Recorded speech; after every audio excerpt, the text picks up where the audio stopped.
ನಮಸ್ಕಾರ ಗೆಳೆಯರೆ, YouTube media ಚಾನೆಲ್ಗೆ ಸ್ವಾಗತ. ನಾನು ನಿಮ್ಮ ಪವನ್. ಕಿಸಾನ್ ಸಮ್ಮಾನ್ ಕುರಿತು ರೈತರಿಗೆ ಮತ್ತೊಂದು ಮುಖ್ಯವಾದ ಮಾಹಿತಿ ಬಂದಿದೆ. ರೈತರಿಗೆ ಕೇಂದ್ರ ಸರ್ಕಾರದಿಂದ ಇದೀಗ ತಾನೇ ಒಂದು ಬಿಗ್ ನ್ಯೂಸ್ ಬರ್ತಾ ಇದೆ ಗೆಳೆಯರೆ. ಪೂರ್ತಿಯಾಗಿ ನೋಡಿ, ಸ್ವಲ್ಪನೂ ಸ್ಕಿಪ್ ಮಾಡಬೇಡಿ.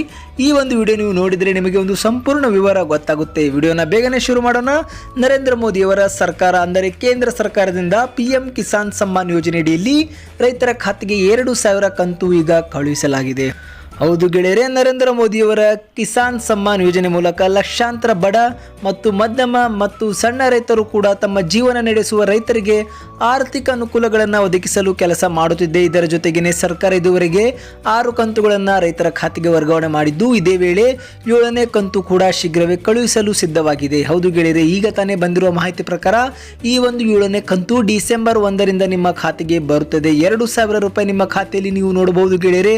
ಈ ಒಂದು ಯೋಜನೆ 10 ಕೋಟಿಗೂ ಹೆಚ್ಚು ರೈತರು ಆರ್ಥಿಕ ಸೌಲಭ್ಯ ಪಡೆದಿದ್ದಾರೆ ಮತ್ತು ಇದರ ಜೊತೆಗೆ ಮುಂದಿನ ತಿಂಗಳ ಡಿಸೆಂಬರ್ ಮೊದಲ ವಾರದಿಂದಲೇ 2,000 ರೂಪಾಯಿ ರೈತರ ಖಾತೆಗೆ ರವಾನೆ ಮಾಡಲಾಗುವುದು ಎಂದು ಕೇಂದ್ರ ಸರ್ಕಾರದಿಂದ ಈಗ ತಾನೇ ಸುದ್ದಿ ಬಂದಿದೆ ಗೆಳೆಯರೆ. ಮತ್ತು ಕಿಸಾನ್ ಸಮ್ಮಾನ್ ಪೋರ್ಟಲ್ನಲ್ಲಿ ಯಾವ ರೈತರ ಖಾತೆಗೆ ಹಣ ಬರುತ್ತದೆ ಎಂಬ ಪಟ್ಟಿಯೂ ಕೂಡ ಬಿಡುಗಡೆ ಮಾಡಿದ್ದಾರೆ. ನೀವು ಅಲ್ಲಿಯೂ ಹೋಗಿ ಕೂಡ ನಿಮ್ಮ ಹೆಸರನ್ನು ನೋಡಬಹುದು. ಯೋಜನೆ ಮೊತ್ತ ನಿಮಗೆ ಯಾವ ರೀತಿ ಬರುತ್ತದೆ, ಯಾವ ದಿನಾಂಕಕ್ಕೆ ನಿಮಗೆ ಬರುತ್ತದೆ ಎಂಬ ಒಂದು ಸಣ್ಣ ಮಾಹಿತಿಯನ್ನು ನೀಡುತ್ತೇನೆ ಗೆಳೆಯರೆ. ನೆನಪಿರಲಿ, ಈ ಒಂದು ಕಿಸಾನ್ ಸಮ್ಮಾನ್ ಯೋಜನೆ ಡಿಸೆಂಬರ್ 1ರಿಂದ ಮಾರ್ಚ್ 31ರವರೆಗೆ 1 ಕಂತು, 2ನೇ ಕಂತು ಏಪ್ರಿಲ್ 1ರಿಂದ ಜುಲೈ 31ರವರೆಗೆ ಮತ್ತು ಆಗಸ್ಟ್ 1ರಿಂದ ನವೆಂಬರ್ 30ರವರೆಗೆ 3ನೇ ಕಂತು.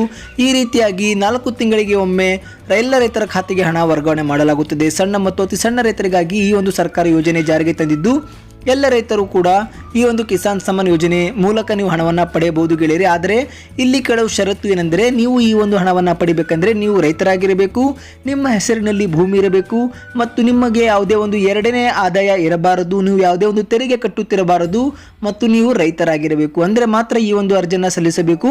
ಒಂದು ಬಾರಿ ನೀವು ಅರ್ಜಿ ಸಲ್ಲಿಸಿದರೆ ಸಾಕು, ಮತ್ತೆ ಮತ್ತೆ ಅರ್ಜಿ ಸಲ್ಲಿಸುವ ಅಗತ್ಯವಿಲ್ಲ ಎಂದು ಕೂಡ ಕೇಂದ್ರ ಸರ್ಕಾರ ಹೇಳಿದೆ ಗೆಳೆಯರೆ. ಹಿಂದಿನ ಸಮಯದಲ್ಲಿ ಹಲವಾರು ರೈತರು ಹಣ ಬರುತ್ತಿಲ್ಲ ಅಂತ ಹೇಳಿ ಮತ್ತೆ ಅರ್ಜಿಯನ್ನು ಸಲ್ಲಿಸಿದ್ದರು. ಈ ರೀತಿಯಾಗಿ 1ಕ್ಕಿಂತ ಹೆಚ್ಚು ಕೋಟಿ ರೈತರಿಗೆ ಆಗಿದ್ದರಿಂದ ಅವರಿಗೆ ಯೋಜನೆ ಲಾಭ ಸಿಕ್ಕಿಲ್ಲ. ಕೇವಲ ಒಂದು ಬಾರಿ ನೀವು ಅರ್ಜಿಯನ್ನು ಹಾಕಬೇಕು ಮತ್ತು ಕೇವಲ ರೈತರು ಈ ಒಂದು ಅರ್ಜಿಯನ್ನು ಸಲ್ಲಿಸಬೇಕು. ನಿಮ್ಮ ಖಾತೆಯನ್ನು ನೀವು ಪರಿಶೀಲನೆಯೂ ಕೂಡ ಮಾಡಬಹುದು ಗೆಳೆಯರೆ. ಕಿಸಾನ್ ಸಮ್ಮಾನ್ ಪೋರ್ಟಲ್ಗೆ ಹೋಗಿ ನೀವು ಅಲ್ಲಿ ಬೆನಿಫಿಷರಿ ಸ್ಟೇಟಸನ್ನು ಕ್ಲಿಕ್ ಮಾಡಿದರೆ ನಿಮ್ಮ ಖಾತೆಗೆ ಹಣ ಎಷ್ಟು ಬಂದಿದೆ ಅಥವಾ ಯಾವಾಗ ಬರುತ್ತೆ ಎಲ್ಲವೂ ಕೂಡ ನೀವು ನೋಡಬಹುದು ಗೆಳೆಯರೆ. ನಾನು ನಮ್ಮ ಹಿಂದಿನ ವಿಡಿಯೋದಲ್ಲಿ ಆ ಒಂದು ಮಾಹಿತಿ ಕೂಡ ತೆಗೆದುಕೊಂಡು ಬಂದಿದ್ದೆ. ನೀವು ಕೂಡ ಏನಾದರೂ ರೈತರಾಗಿದ್ದರೆ ಎಲ್ಲಿಂದ ಈ ಒಂದು ವಿಡಿಯೋನ ನೋಡ್ತಿದ್ದೀರಿ ಎಂಬುದನ್ನು ಕೂಡ ಕಮೆಂಟ್ನಲ್ಲಿ ಹೇಳಿ ಗೆಳೆಯರೆ. ನಿಮ್ಮ ಊರಿನ ಹೆಸರನ್ನು ಹೇಳುವುದರ ಮೂಲಕ ನಮಗೆ ಒಂದು ಉತ್ತಮ ಫೀಡ್ಬ್ಯಾಕ್ ಸಿಗುತ್ತದೆ. ಇವತ್ತಿಗೆ ಎಷ್ಟೇ ಇತ್ತು. ನೀವು ಇದುವರೆಗೆ ನಮ್ಮ ಚಾನಲ್ಗೆ ಸಬ್ಸ್ಕ್ರೈಬ್ ಮಾಡಿಲ್ಲ ಅಂದರೆ ಈಗಲೇ ಸಬ್ಸ್ಕ್ರೈಬ್ ಮಾಡಿ, ಪಕ್ಕದಲ್ಲಿ ಕಾಣಿಸುವ ಬೆಲ್ ನೋಟಿಫಿಕೇಶನ್ ಆನ್ ಮಾಡಿದರೆ ಸಾಕು, ನಾವು ಹಾಕುವ ಎಲ್ಲ ವಿಡಿಯೋ ನಿಮಗೆ ಮೊದಲು ಸಿಗುತ್ತದೆ. ಮತ್ತು ಈ ಒಂದು ವಿಡಿಯೋನ ನೀವು ಪ್ರತಿಯೊಬ್ಬರಿಗೆ ಶೇರ್ ಮಾಡಿ ಗೆಳೆಯರೆ. ವಾಟ್ಸಪ್ನಲ್ಲಿ ಎಲ್ಲರಿಗೂ ಶೇರ್ ಮಾಡಿ.